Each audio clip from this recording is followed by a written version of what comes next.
কতটা ভয়ঙ্কর হইতে পারে একটা লাইন, জাস্ট কলিজাটা হাত দিয়ে ধরে বসে বুকের খাঁচা থেকে না সরে যায়।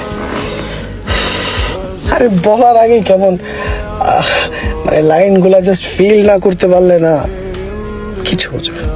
জাস্ট আমি বলার আগেই আমার কলিজা একটা থরথর করে কাঁপুনি মানে অটোমেটিক করতেছে। আমার মা সারা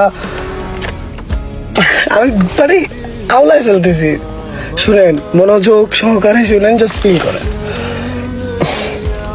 আমার মা যখন রোজ সকালে আমার ঘর গোছাতে আমার ঘরে প্রবেশ করে, সারা ঘর গুছিয়ে আমার বালিশটা নিয়ে কান্না করে আর আমারে ডাক দিয়া বলে, বাজান তোরে মাথায় রাখি নাই, উকুনে খাবে, মাটিতে রাখি নাই, পিঁপড়ায় খাবে, তোরে বুকে রাখছি রে বাজান, তুই আমার বুকের মালিক।